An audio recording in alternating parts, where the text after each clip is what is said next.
시간입니다. 영적 전쟁에서 승리하는 법이란 제목으로 우리 하나님의 말씀을 함께 나누어 보도록 하겠습니다. 모니터 조금만 더 주세요. 저는 2009년도에 신학대학원에 입학을 했어요. 신학대학원에 입학을 하면 경건훈련이라는 것을 받습니다. 이 경건훈련이 뭐냐면 신학대학원에 입학한 1학년들에게 신입생들에게 학점을 주고 그 학점 안에서 여러 가지 경건의 모습을 잘 하고 있는지를 이렇게 점수로 환산해서 패스 혹은 페일을 이야기하는 그런 과목이에요. 그럼 경건 훈련의 내용은 뭐냐면 새벽 예배를 빠지지 않고 매일 드리고 있는지, 매일 오전에 드리는 채플에 성실하게 참여하는지, 그리고 2번 정도 봉사활동을 가는데 봉사활동에 적극적으로 임하고 있는지를 그렇게 측정해서 채점해서 점수를 매기는 거예요. 그리고 경건 세미나가 몇 번 있는데 이 경건 세미나에 잘 참석해서 과제는 잘 하는지. 그런데 저는 신학대학원에 입학하기 위해서 자그마치 2년을 고시원에서 공부하면서 성경, 철학, 탭스 이렇게 공부하고 막상 신학대학원에 들어왔는데 이런 전도사들을 데리고 꼭 이런 훈련을 해야만 할까라는 의구심이 생기게 되었습니다. 동의할 수가 없었고 사실 마음이 편하지 않았습니다. 이 훈련은 마치 여러분들 중에서도 해당되는 사람이 있을 텐데요, 막 신앙생활을 시작하는 사람들에게나 어울리는 것 같았고 도저히 장차 목사가 되는 우리들에게는 이게 맞지 않는 과정이라고 생각했기 때문입니다. 그도 그럴 것이 이 훈련의 이름이 경건훈련이에요. 경건하도록 만들기 위해서 하는 훈련, 신대원생들이라고 하죠. 이 신학대학원생들을 참여시키는 것이 도저히 경건하도록 만드는 훈련이 장차 목사가 될 우리들에게 어울릴까, 이렇게 입학한 저로서는 이해할 수가 없었습니다. 차라리 이런 표현이 있잖아요. 영성훈련, 영성훈련이라고 이야기하든가 혹은 목회자 양성훈련, 이렇게 하면 그 이름으로서도 알 수 있듯이 더 강도 높은 영적인 교육을 시켜줄 수 있을 텐데 이 새벽 예배 일주일에 몇 번 드리는 거 체크하는 게 웬 말이냐. 제자훈련도 아니고. 몇 주의 시간이 흐르고 이 경건훈련과 관련된 세미나가 있었습니다. 이 경건훈련에 대한 오리엔테이션 시간인 것 같았어요. 그때 앞에 나오신 교수님의 강의를 들으면서 제가 알고 있었던 경건과 경건훈련의 정의가 잘못된 것, 그러니까 이 경건훈련에 대해서 내가 대단히 오해하고 있었구나라고 생각하게 깨닫게 되었습니다. 교수님은 경건의 정의에 대해서 설명하시면서 우리가 왜 경건해야 하는가, 경건이라는 표현을 왜 사용해야 되는지를 가르쳐 주셨어요. 또 반면에 왜 영성이라는 단어를 사용하면 안 되는지도 말씀해 주셨어요. 여러분 신앙생활하면서 영성 혹은 경건이란 단어 사실 익숙한 표현이죠. 여러분들은 영성이란 단어에 대해서 많이 언급해 보셨습니까? 소위 영성 있는 사람들 주변에 있어 보셨습니까? 아니면 여러분 경건하세요? 여러분 경건생활 잘 하고 계신가요? 이런 표현들이 우리가 알고 있기에는 대단한 오해가 있다는 것을, 또 저에게 개인적으로 그렇다는 것을 발견하게 되었습니다.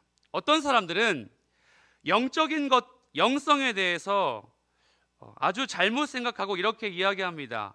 영적인 것들을 대단히 큰 능력으로 생각해서 사탄이나 마귀, 이 영적인 존재를 무찌를 수 있는 능력, 내공, 혹은 귀신이라는 존재로부터 자신을 보호해낼 수 있는 능력 정도로 여긴다는 거예요. 여러분 주무시다가 가위 눌린 적 있으세요? 가위 눌려서 혹시 귀신도 보고 그렇습니까? 그러면 여러분들은 영성이 좀 부족한 사람들이겠죠. 이런 사람들에게 영성은 마치 귀신이나 사탄으로부터 내 몸을 지킬 수 있는 내공 정도를 의미합니다. 그래서 예수 그리스도를 믿고 그 십자가의 사랑으로 구원을 받은 백성이라 할지라도 영성이 없으면 이 세상에서 살아남을 수가 없고 끝내는 사탄에게서 패할 수밖에 없는 비참한 인생이 된다고 생각을 하죠.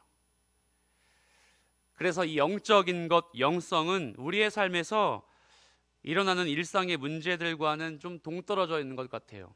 영성과 직장의 문제는 영성과 가정생활의 문제는 영성과 내가 무엇을 먹고 잠을 몇 시간 자는지에 대한 문제는 별로 상관이 없는 것처럼 보이는 게 이 세대를 살아가고 있는 많은 성도들이 생각하는 영성에 대한 오해입니다. 심지어 여러분 이런 단어 들어보셨나요? 신비주의? 한국 교회에 신비주의가 들어오면서 신비주의적인 가치관이 유입되면서 이 신비주의와 잘못된 영성의 개념이 이렇게 어우러져서 계시, 직관, 직통계시라고 하죠. 하나님의 말씀과 하나님의 능력을 본인 스스로 받았다고 하는 그런 사람들이 늘어나기 시작했던 거예요. 무슨 뜻일까요? 교회에서 소위 영빨 있는 권사님, 영역이 아주 센 권사님이나 마치 도사님들처럼 산에 있는 계룡산이나 이런 오대산에 거주하는 그런 도사님들처럼 목소리가 아주 조용기 목사님처럼 믿습니다 이렇게 하는 목사님들이 설교를 할 때면 아주 영성이 가득하고, 그런 목사님들의 안수기도나 설교를 들으면 마치 내게 있었던 삶의 문제가 아주 많이 해결될 것 같고 귀신이 떠나갈 것 같은 그러한 오해. 혹시 여러분들에게는, 여러분의 부모님들에게는 이런 오해가 있지 않았습니까? 이런 영성에 대한 잘못된 생각 때문에 오늘날 대다수의 교회가 믿음과 구원의 문제까지도 오해하고 있다는 결론에 이르게 되었어요. 그래서 우리는 영성이라는 대단히 왜곡된 단어 대신에 저는 여러분에게 이런 단어를 추천하는 바예요. 경건. 경건이라는 신앙의 아주 가장 기본적이며 가장 기초적인 표현을 사용해야 한다는 것을 저는 그 세미나를 통해서 알게 된 거예요. 그래서 나에게 가장 필요한 것은 경건이구나. 신학대학원의 그 온갖 의지를 가지고 입학했던 1학년 전도사님들에게 그야말로 가장 필요했던 것은 순수한 경건의 모습이었구나. 하나님 앞에 기본적인 기초적인 신앙을 회복하는 것이구나 생각하게 되었습니다. 우리가 살아가는 크고 작은 문제들이 모두 우리의 믿음과 연관이 있는 거예요. 그것들이 우리의 경건함에 따라서 천차만별의 결론에 이르를 수 있다는 말입니다. 그런데 우리는, 사랑하는 여러분, 오늘 본문의 내용을 바로 이해하기 위해서 영적인 것, 영성 혹은 경건에 대해서 명확한 여러분 안에, 여러분 속에 정의를 내려야만 합니다. 성경에서 영적이다, 당신 참 영적인 사람이군요, 이 현상은 아주 영적이야 라고 사용된 모든 표현은 이런 단어입니다. 세속적이지 않다, 혹은 이런 단어는 육체와 상관이 없다라는 표현으로 사용되었습니다. 바꿔 말하면 영원한 것에 삶의 가치를 두고 사는 사람은 영적인 사람이다 라고 정의할 수 있다는 거예요. 이 땅에서 살면서 일비하지 않는 저 천국의 소망을 두고 사는 사람을 영적인 사람이라고 정의할 수 있고, 그 인생을 영적인 삶이라고 정의할 수 있다는 말입니다. 그걸 쫓아가는 공동체는 영적인 공동체가 된다는 말이에요. 바꿔 말하면 영원한 것에 삶의 가치를 두고 사는 삶, 그 삶이 영적인 삶입니다. 우리 이 시간 좌우 앞뒤 사람에게 축복해 볼까요? 당신이 영적인 삶을 살길 축복합니다. 당신이 영적인 삶을 살길 축복합니다. 모니터 조금만 더 주세요. 행동과 행위에서의 결정, 삶을 살아가는 방식, 이것들이 예수 그리스도의 십자가의 은혜로부터 시작하는 것을, 그 예수 그리스도의 십자가를 통해서 내 삶의 전 영역이 모두 포함되어 있다는 사실, 이게 바로 영성이고 이게 바로 영적이란 뜻입니다. 예수님이 여러분의 삶의 주인공이 되시고 예수님이 여러분의 삶의 주인이 되신다는 사실이 바로 영적이라는 의미예요. 그렇다면 오늘 본문의 내용을 어떻게 이해하는 것이 맞을까요? 제가 이렇게 이야기하는 것은 여러분이 본문이 사실 에베소서 말씀 중에서도 가장 익숙한 본문입니다. 소위 전신갑주에 대한 이야기이기도 하고, 많은 설교자나 목사님들이 이 설교의 제목을 영적 전쟁이라고 이름하기 때문입니다. 저 역시도 영적 전쟁에서 승리하는 법이라는 제목으로 여러분에게 말씀을 강론하고 있는데, 그렇다면 이 본문을 어떻게 이해하는 게 맞을까요? 본문의 내용이 영적인 전쟁에 참여하기 위해서 하나님의 전신갑주, 따라해 볼까요? 전신갑주. 이 전신갑주를 취해야 한다고 말하기 때문이죠. 전쟁의 상대가 오늘 우리가 부른 찬양처럼 전쟁은 나에게 속한 것이 아니라 누구에게요? 하나님께 속한 것이기 때문에 전쟁의 상대를 감히 우리가 상대할 수 없고, 전쟁의 상대를 누가 상대할 수 있다고요? 대적을 하나님만이 상대할 수 있기 때문에 이 전쟁을 가리켜 이름하여 영적 전쟁이라고 하는 거예요. 그런데 본문에서 바울이 말하고자 하는 의도를 그렇게 쉽게 파악하는 건 좀 힘들어요. 왜냐하면 여러분 잘 생각해 보세요. 이제 에베소서의 끝이 얼마 남지 않았죠? 지금까지 에베소서에서 바울은요, 공동체 안에서, 교회 안에서, 그 안에서 그리스도인으로 살아가는 것이 무엇인지를 가르쳤어요. 예를 들면 공동체 안에서 남편과 아내의 관계, 가령 주인과 종의 관계, 자녀와 아비와의 관계, 그리고 또 어떤 것이 있었죠?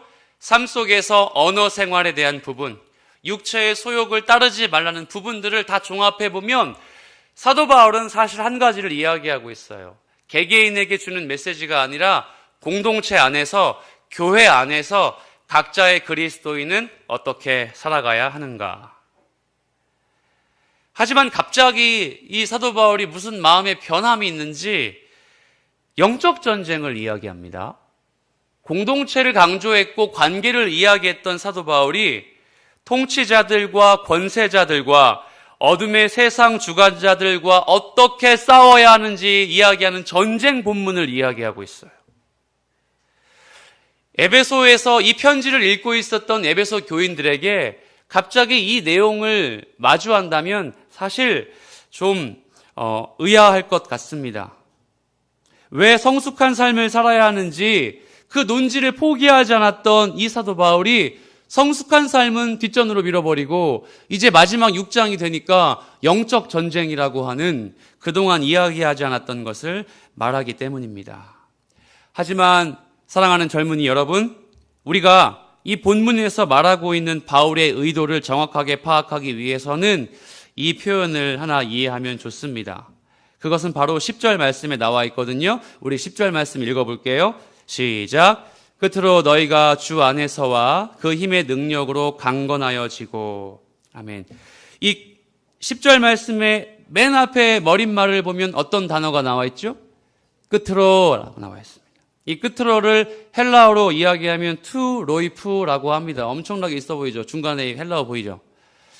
이걸 맡고 있는 자매가 되게 글씨가 예쁘다고 하더라고요. 공부 한번 해보면 예쁨이라는 걸 생각 안 날 정도로 아주 진저리가 납니다. 이 투 로이프라는 단어가 영어로 번역되면 뭐죠? 읽어볼까요? 시작. 아니 뭐 영어 울렁증이 있어도 이 정도는 읽을 수 있잖아요. 그렇죠? 한번 읽어볼까요? 시작. Finally라고 하죠. Finally가 어떤 뜻이죠? 최종적으로, 최후에. 바꿔 말하면 의역해 볼게요. 지금까지 제가 해온 이야기를 정리하자면이에요. 지금까지 에베소 교회에게 이야기한 내용들을 내가 이제 마치면서 정리한다면 이라는 표현이에요.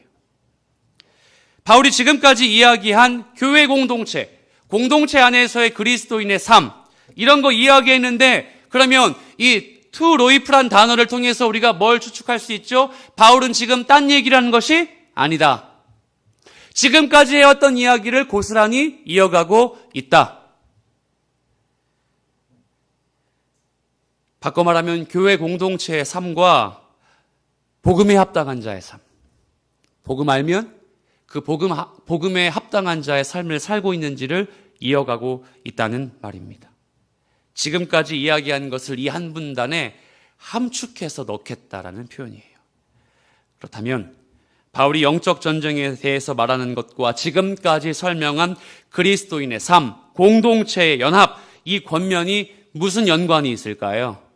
무슨 연관성이 있길래 이렇게 영적 전쟁을 이야기하는 걸까요? 많은 교회와 한국교회의 많은 성도님들은 이 영적 전쟁의 의미 역시도 왜곡해왔어요. 여러분의 부모님이나 여러분들이 영성에 대해서 오해했다면 영적 전쟁이라는 표현 자체도 사실 저와 여러분은 아주 많은 오해를 경험하고 있다는 거죠. 간단하게 예를 들어 설명해 보자면 영적 전쟁이란 내가 예수님을 바로 믿지 못하도록 만드는 사탄의 유혹, 사탄이 계속 괴롭혀서 가위 눌리게 하고 귀신으로 나타나게 하고 나를 대적하게 만들고 교회를 나오지 못하게 만드는 상황을 다 연출시키고 그래서 그것을 이겨내면 영적 전쟁에서 승리하고 그렇지 못하면 영적 전쟁에서 패배하는 군사. 어떤 청년이 여름에 교회 수련회를 마치고 집에 돌아왔습니다. 그런데 권사님이신 어머니는 이 청년이 수련회의 은혜를 받고 돌아온 것을 알고 계셨음에도 불구하고 이 청년이 자기 방을 절대 치우지 않은 이 지저분함 속에서 또 때마침 학교의 성적표가 도착한 직후 이 아이의 성적을 알고 계셨다는 이유에서 수련회를 마치고 은혜 한가득 차려 가지고 돌아온 이 청년에게 마음에서 얼굴에 대고 하지 못할 말을 그렇게 뱉어놓으셨습니다. 불평과 탄식과 저주의 말을 그 청년에게 했습니다. 여러분, 웃으시는 분은 여러분의 어머님이 권사님이신가요? 웃어요, 그냥. 너무 적막하네요. 순간 이 청년은 고민했습니다. 이 어머니의 공격에 어떻게 대처할까? 수련회를 방금 마치고 왔기 때문에 어머니의 화에 내가 반박하지 않고 그러지 않고 조용히 들어갈까? 조목조목 따져가면서 엄마에게 대적할까 고민한 끝에 이 청년은 이건 분명히 사탄의 시험이야 라고 생각하며 어머니의 말씀을 죄송합니다 쌩까고 무시하고 그렇게 들어갔습니다. 그렇게 방문을 닫고 들어온 청년은 안도의 한숨을 내쉬며 이렇게 얘기했을 거죠. 아, 수련회 후에 처음으로 겪는 영적 전쟁에서 나는 승리했다.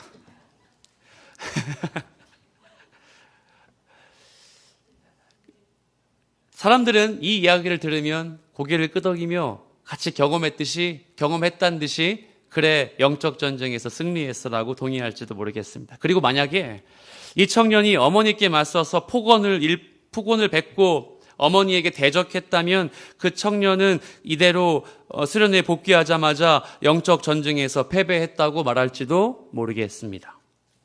우리 중에 이 영적 전쟁에 대해서 아주 왜곡된 이미지로 생각하는 사람들이 있다면 여러분 이 설교에 귀를 기울여 주십시오. 영적 전쟁에서 패배한 것이 되고 그렇지 않아 끈질기게 버티고 참아서 이기면 영적 전쟁에서 승리하는 이 원리, 이거 맞냐는 거예요. 이거 맞습니까? 여러분 신앙생활하면서 이게 영적 전쟁이라고 경험해 왔습니까? 정말로 영적 전쟁을 그렇게 이해하는 게 타당한 그리스도인으로서의 깨달음일까요? 이렇게 영적 전쟁을 이해하는 이 땅의 교회의 많은 성도들은 이 영적 전쟁에 승리하려면 적어도 마귀의 유혹과 귀신의 활동을 이길 수 있는 그보다 더 강한 힘, 그보다 더 강한 내공이 필요하다고 이야기합니다.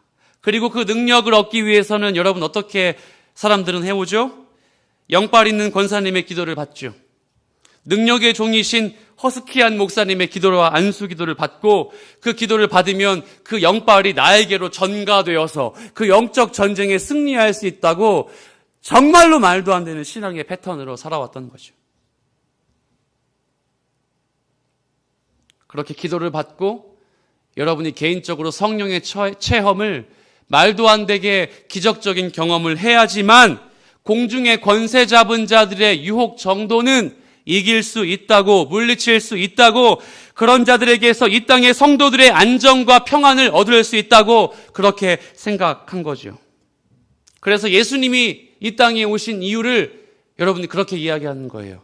저 마귀와 저 사탄으로부터 우리를 건져내기 위해서 이 땅에 오셨다. 여러분 이 한마디 그럴싸하죠?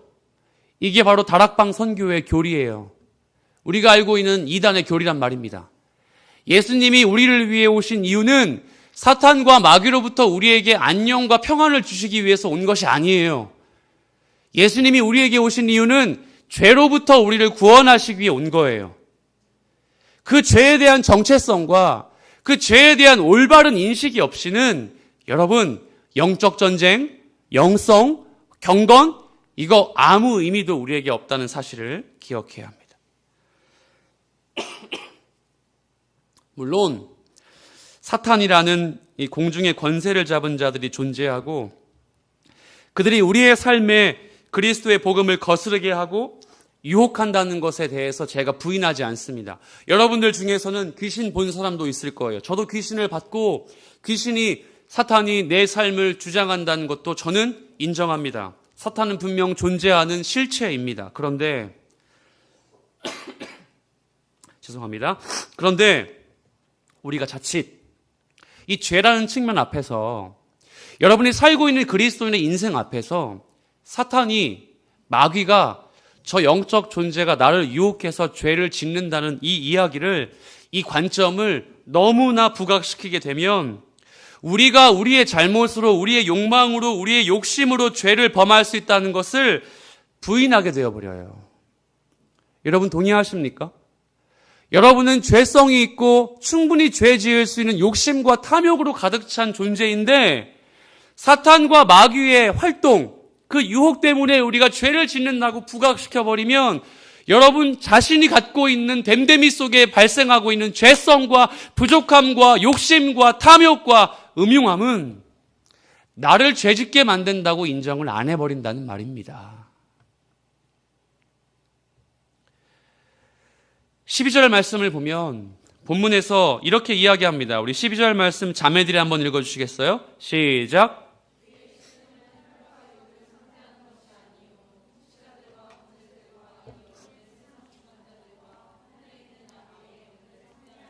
아멘. 12절에서 바울은 이 싸움이 혈과 육을 상대하는 것이 아니라 세상의 통치자들과 권세자들과 어둠의 세상을 주관하는 자들과의 싸움이라고 말한 바 있습니다. 에베소서 말씀을 우리 좀 앞으로 가보면 2장의 2절 말씀에 이렇게 나와 있습니다. 우리 형제들이 읽어주시겠어요? 시작. 그때 너희는 그 가운데에서 행하여 이 세상 풍조를 따르고 공중의 권세 잡은 자를 따랐으니 곧 지금 불순종의 아들들 가운데서 역사하는 영이라. 아멘. 이 말씀을 보면 바울은 우리가 복음 앞에 회심하기 전, 인격적으로 주님 경험하기 전 어땠다고 나오죠? 공중의 권세 잡은 자들을 어떻게 했대요? 따라갔대요. 쫓아갔대요. 그들을 추구했다고 나오죠. 그래서 우리는 복음 앞에 인격적으로 회심하지 않고 복음 앞에 구원을 제대로 경험하지 않은 사람이라면 여전히 공중의 권세 잡은 자들을 따르고 있는 사람이라고 그 정체성을 규정할 수가 있는 거죠. 그런데 여러분, 이 2절 다음에 이어지는 3절 말씀에 뭘 이야기하는지 아십니까? 우리 3절 말씀 다 같이 읽어보죠. 시작. 육체와 마음에 원하는 것을 하여 다른 이들과 같이 본질상 진노의 자녀이었더니. 아멘. 자연스럽게 공중의 권세 잡은 자들을 따라가면 그 공중의 권세 잡은 자들과 관련한 말씀이 이어져야 마땅한데 3절 말씀에 공중의 권세 잡은 자들을 따른 결과가 뭐라고 나오죠? 여러분의 육체의 욕심을 따라 지내며 육체와 마음이 하고 싶은 것을 하면서 살았다. 결국에 마귀의 관계, 대적하는 영, 이 영적인 존재에 우리가 따라가게 된다면 이것 때문에 죄를 짓는 것이 아니라 실질적으로 초월적인 존재와의 능력의 대결이나 그들에게서 이기고 지는 문제를 이야기하는 것이 아니라 여러분 뭐예요?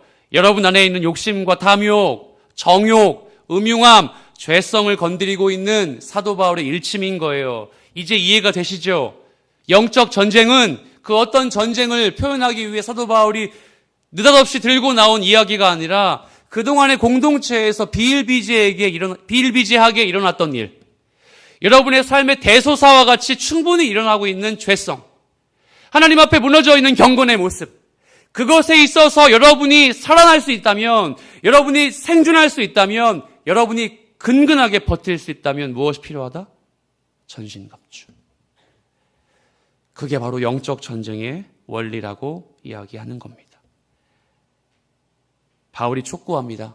본문에서 이야기합니다. 영적 전쟁은 하나님의 부르심에 합당하게 살고 있는지에 대한 여부, 성령께서 하나 되게 하셨는데 그 하나 되게 하신 것처럼 순종하고 있는지에 대한 여부, 거룩한 삶을 살고 있는지에 대한 여부, 이것과 밀접한 연관이 있는데 여전히 마음의 민감함은 없고 마음의 세세함은 없고 말씀 앞에, 기도 앞에, 집회 앞에, 경건의 모습 앞에 절대로 반응하지 않는 우리의 모습. 경건의 모양은 있으나 경건의 능력을 부인하고 있는 그 어떤 초대교회의 모습과 같이 우리도 하나님의 말씀 앞에 영적 전쟁에서 승리하려면 여러분 이 말씀 속에 우리는 함께 결단해야 합니다. 그러므로 본문에서 이어지는 마귀의 간계에 능히 대적하기 위해서 하나님의 전신갑주를 입어라. 이 바울의 권면은요, 하나님이 제공하시는 능력을 힘입어서 사탄을 물리쳐라, 사탄을 칼로, 총으로, 무기로 물리쳐라라고 하는 판타지 소설이나 요즘엔 TV만 켜면 아주 그냥 이놈의 게임 광고 때문에 영화 CF인가 하고 곰곰이 보면 게임이에요.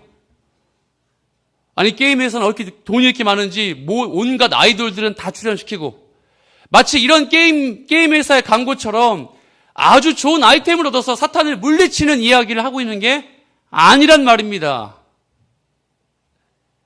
오히려 이 에베소 6장의 10절부터 20절까지의 전신갑주, 영적 전쟁의 권면은 어떤 의미이냐?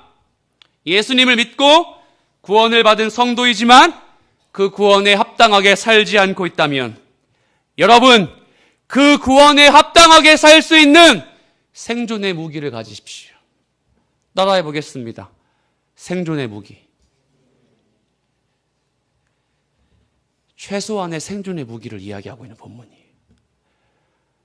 여러분, 예수 믿는 그리스도인으로서 최소한의 생존하려면 무엇이 필요할지 이제 한번 고민해 볼까요? 여러분이 예수 믿는 사람으로서 근근히 버티려고 하는, 그렇게 주님 앞에 그리스도인의 정체성 유지하기 위해서 필요한 생존의 무기 무엇이 있을까요? 14절부터 17절까지의 말씀은 이 아이템들을 소개합니다. 우리 그 아이템들을 한번 보죠. 14절부터 17절 천천히 한번 읽어봅시다. 시작. 그런즉 서서 진리로 너희 허리띠를 띠고 의의 호심경을 붙이고 평안의 복음이 준비한 것으로 신을 신고 모든 것 위에 믿음의 방패를 가지고 이로써 능히 악한 자의 모든 불화살을 소멸하고 구원의 투구와 성령의 검 곧 하나님의 말씀을 가지라. 아멘. 여러분, 이 단어들을 보면 어떤 이미지가 떠오르나요? 진리의 허리띠, 의의 호심경. 호심경은 뭐냐면 가슴을 보호하는, 심장을 보호하는 흉배입니다. 복음의 신, 믿음의 방패, 구원의 투구, 쓰는 투구죠. 성령의 검. 이렇게 소개되는 하나님의 전신갑주가 과연 어떤 의미일까요? 이 복장은 너무 쉬워요. 당시의 세계를 제패하고 있었던 로마의 군사, 한 명의 군인을 갑옷을 씌워놓은, 군장을 입혀놓은 복장을 이미지화시킨 거예요. 사도 바울은 로마 군사의 복장, 당시의 전쟁의 이미지를 사용하면 이 에베소의 교인들이 잘 이해할 수 있을 것 같다. 구원이 뭔지, 전신갑주의 의미가 무엇인지 잘 이해할 수 있을 것 같아서 이 전신갑주의 예화를 들고 있는 부분입니다. 그런데 자칫 우리는 이러한 전신갑주의 이미지가 오히려 바울이 진짜 하고 싶어하는 의도, 저는요, 바울이 진짜 말하고 싶은 의도, 이걸 가려버린다고 저는 생각해요. 무슨 말이냐? 허리띠와 호심경, 전투와 방패, 투구와 검이라는 무기가 우리 기억에는 오랜 시간 남을 수 있는 초절정의 아이템일지는 모르겠지만 오히려 이런 것들이 진리의 말씀과 복음이라는 가장 기본적이고 원초적이고 제가 이야기했죠. 생존적인 복음을 가려버려요. 구원과 복음의 가치, 복음이 무엇인지, 구원은 나에게 어떤 의미인지, 이걸 말하기 위해서 사도 바울은 전투라는, 전쟁이라는, 군인이라는 이미지를 사용했지만 오히려 이 시대를 살아가고 있는 그리스도인들에게 가장 기본적으로 지켜야 하는 것을 잊은 채 우리의 머릿속에는 칼과 창과 검과 신발과 흉배와 투구만 기억하는 거예요. 어떻게 하면 조금 더 높은 차원의 전쟁에서 승리할 수 있을까? 어떻게 하면 하나님이 나를 좋은 곳으로 인도하셔서 사용하실까? 어떤 아이템이 있으면 내가 진짜 그리스도의 좋은 군사가 되어서 사용받을까? 그렇게 하찮은 구원받은 자들과는 다르게 내 인생은 어떻게 그렇게 점프할 수 있을까? 이런 영적인 아이템들과 전신갑주라고 하는 무기들이 여러분을 영적으로 점프하게 만들어줄 것이라는 이 가능성을 저는 이 시간 일단락시키고 싶은 거죠. 사도 바울은 사실 그것을 이야기하고 있지 않다는 말입니다. 우리가 신앙생활을 하면서 너무 익숙하게 듣고 말하는 것이지 않습니까? 무엇을요? 진리의 말씀, 성경, 복음, 성령 하나님, 믿음, 그리고 구원. 이런 것들에 대한 원초적이고 생존적인 의미는 사라져버리고 마치 더 특별한 전쟁에서 내가 더 발달된 무기와 보호 장비가 있어야지만 승리할 것 같은 하나님을 향한 세속적인 욕심, 하나님을 이용해 먹으면 내가 이루고 싶은 꿈의 성취, 그게 영적 전쟁이라고 우리는 오해했다는 말이에요. 하지만 사랑하는 여러분, 악한 영들과 공중의 권세 잡은 사탄과 같은 이런 놈들은 우리에게 높은 것을 빼앗아가지 않고 대단한 것을 취하지 않고 뭘 취하는지 아십니까? 가장 기본적인 구원의 감격을 잊어버리게 만들고 복음을 향한 열심을 없어지게 만들고 그리스도의 정체성을 빼앗아버리는 방법을 취하고 있어요. 그런데 우리는 그런 사탄의 공격을 전혀 간파하지 못하고 더 높은 곳, 더 잘되고 더 잘 쓰임받고 더 특별한 전쟁에 쓰임받기 위해서 구원의 투구와 성령의 검과 의의 호심경을 찾고 싶은 거죠. 믿음과 구원에서 여러분이 살고 있는 구원의 과정에서 가장 기초적인 것들로부터 이 영적인 존재들은 그것들을 왜곡시켜버리고 마음을 곤고하게 하고 교회 안에서 일어나는 각종 문제들 때문에 예수님 바라보지 못하게 만들어요. 여러분 이런 경험 없으십니까? 기억날지 모르겠지만 에베소 4장 24절 전후의 말씀을 보면 사랑하는 에베소 교인들이여 옛사람을 벗어버리고 무엇을 취하라? 새사람. 옛사람을 벗어버리고 하나님의 의와 진리의 거룩함으로 무엇을요? 새사람을 입으라고 권면했습니다. 그러면 지금 이 영적 전쟁은 사실 여러분이 이미 취득해 가지고 있는 새사람을 회복하라는 말씀이에요. 그리스도인의 정체성에 맞는 새사람의 인생을 다시 추구하라는 권면의 말씀인 거예요. 그것은 바로 다른 것들 생각하기 이전에 우리의 이 부족한 마음조차 지키지 못하는 우리의 정체성, 우리의 나약함, 사도 바울은 알고 있었겠죠.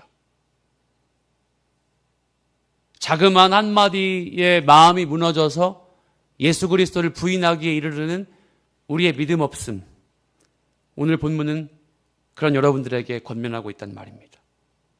그러므로 하나님의 전신갑주는 특별한 전쟁에서 승리하도록 허락하신 무기가 아니에요. 하나님의 전신갑주는 뭐라고요? 우리의 생존. 여러분 SBS의 정글의 법칙 보셨습니까? 정글의 법칙에서 호의호식하는 모습이 그려지나요? 제가 어떤 사람들에게 물어봤더니 그것과 연관되는 사람들에게 이거 되게 각색 아니냐, 이거 되게 대본 없이 그냥 이렇게 해놓고 나중에 좋은 음식 먹고 호텔 가서 자는 거 아니냐, 절대 그렇지 않다고 하더라고요. 우리가 보는 모습 그대로 생존하고 있는 모습이 그려져요. 여러분, 마치 이들 연예인들이 그곳에 가서 무인도에 가서 인간이 살 수 없는 상황에 처해서 그들은 호의호식을 주장하고 있는 것이 아니라 뭐 하고 있죠? 생존하고 있어요. 그게 비록 2박 3일, 3박 4일 짧은 일정일지라도 그들은 생존하면서 연명하는 법을 배우는 거죠. 사랑하는 여러분, 전신갑주를 취하는 것은요, 그리스도인으로서 여러분이 더 성장시키고자, 여러분이 쓰임받는 사람으로 점프하고자 만드는 권면의 말씀이 아니라 뭐라고요? 생존의 말씀입니다. 여러분, 생존하셔야 돼요. 이 악한 세대가, 이 공중의 권세 잡은 자들이 여러분을 우는 사자와 같이 두루 살피면서 삼킬 자를 찾고 있습니다. 그런데 우리는 이 악한 세력의 공격에 아랑곳하지 않고 그저 그렇게 구원과 관계없는 삶을, 복음과 전혀 관계없는 삶을 여전히 살아내고 있다는 말이죠. 복음서에서 보면 이렇게 생존한 인물이 몇 명 그려지죠. 저는 오늘 이 복음서에서 이 전신갑주의 생존한 역할 모범을 살았던 한 인물을 소개하겠습니다. 그 사람은 바로 예수 그리스도입니다.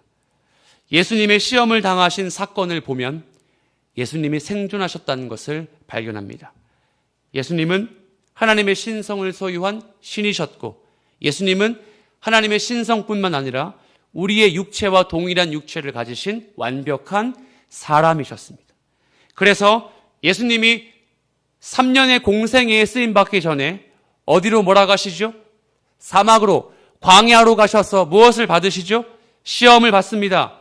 여기서 사탄은, 마귀는 예수님을 직접 시험합니다. 그 중에 한 대목을 살펴보죠. 마태복음 4장 3절과 4절 말씀 화면에 나와 있습니다. 우리 한번 읽어봅시다. 시작.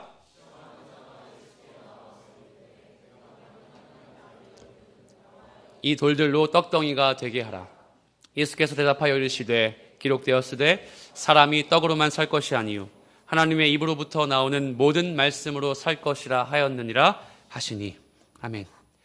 이 구절에서 예수님은 돌들을 떡덩이로 바꾸어 봐라 라고 하는 사탄의 시험을 받으셨죠. 이 시험을 받고 예수님은 어떻게 대처하셨습니까?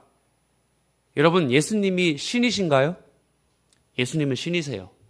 예수님은 이 사단의 공격에 신적 권위를 사용하셔서 어디 감히 떼끼는 이렇게 하면서, 졸리시죠?